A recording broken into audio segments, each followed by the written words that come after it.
principais propriedades da convolução estão dadas nesse slide aqui. Ou seja, propriedade da comutativa, associativa, distributiva, e por aí. Diferenciação, área, redimensionamento da escala.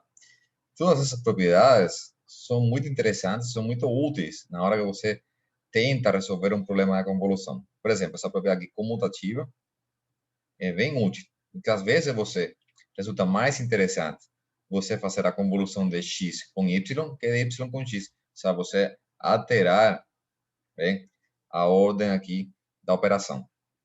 Independência de qual seria do comportamento das diferentes funções, bem, ou sinais envolvidos no sistema.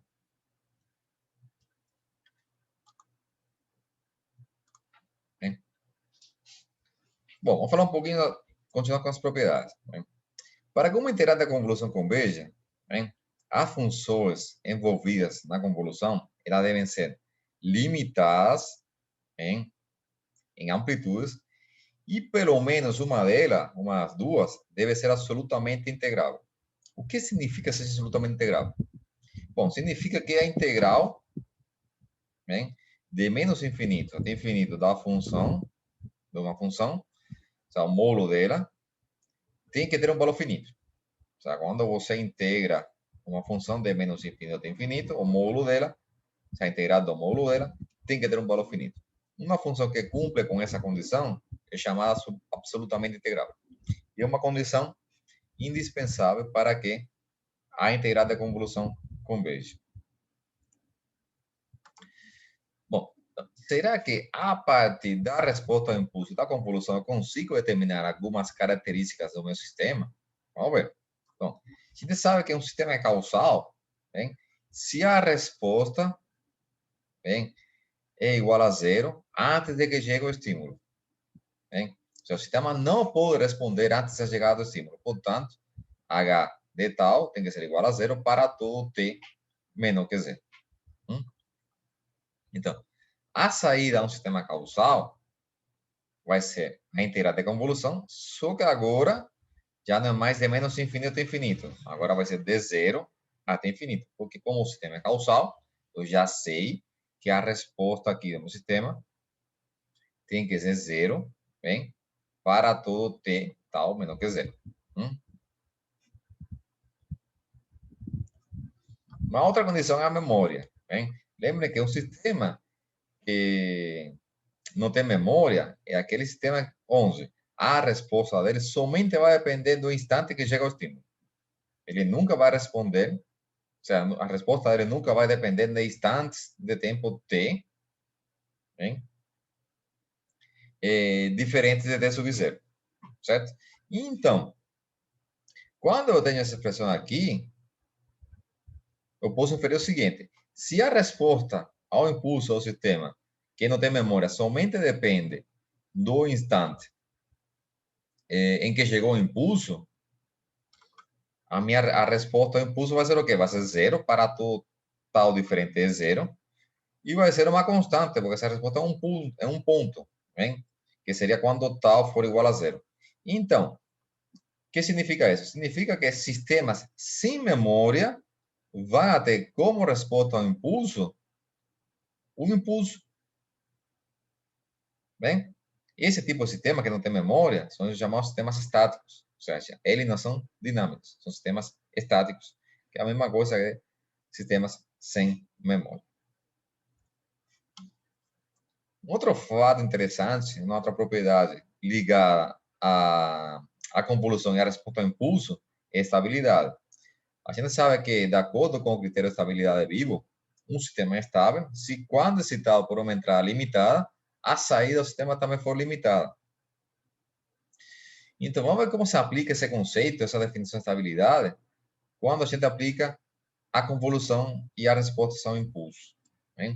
Bom, se a saída é limitada, é o módulo y, vai ser o módulo da integral de convolução, e aplicando a desigualdade triangular, a gente sabe que o módulo de uma integral é menor que a integral do módulo. Bem? Então, bom, de aí o módulo do produto é igual ao produto dos módulos, que é a expressão que aparece aqui. Né? E por último, como a entrada limitada, de acordo com a premissa do critério vivo de estabilidade, então a gente tem o seguinte, bom, se a entrada limitada, ela no máximo será igual a m, ela ser menor ou igual que m, eu posso substituir aqui essa entrada limitada pelo valor de m, esse valor sai fora da integral, né? E então ficaria que y de t, bem, tem que ser menor ou igual que m vezes a integral do módulo de h. Então, o y de t, ele somente vai ser limitado, já que essa aqui é uma constante, se essa integral aqui, ela for diferente a infinito. E essa integral aqui, ela somente vai ser diferente a infinito se a resposta ao impulso for absolutamente integrável, como a gente acabou de ver anteriormente. Então, a condição para que um sistema seja vivo, estável, é que a sua resposta ao impulso seja absolutamente integrável. Isso é um fato bem interessante. Tá? Uma outra propriedade vinculada à resposta ao impulso. Bem, um sistema é invencível se sua entrada pode ser recuperada a partir da saída de um sistema.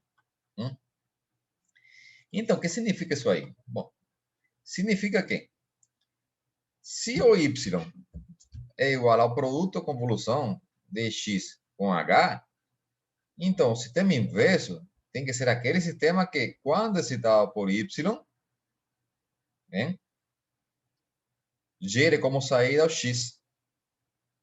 Um sistema que tem essa característica, né, é um sistema inverso. Ou seja, esse sistema aqui é o inverso desse aqui. Então, sistemas que são inversos significa que a resposta ao impulso de um sistema com a convolução da resposta ao impulso de um sistema com o sistema inverso dele tem que gerar como resultado uma função impulso. Então, se a convolução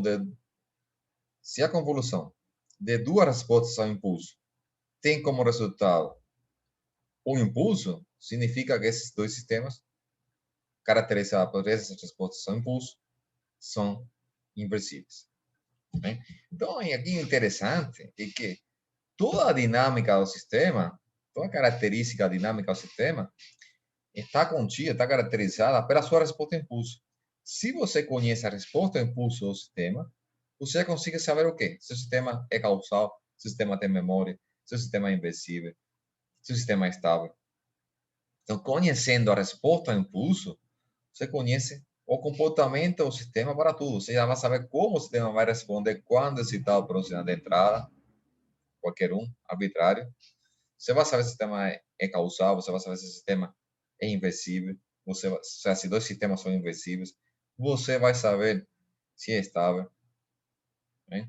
Então, é muito importante você determinar a resposta ao impulso do sistema. Lembrando que tudo que a gente viu até agora, a convolução, propriedades, etc.,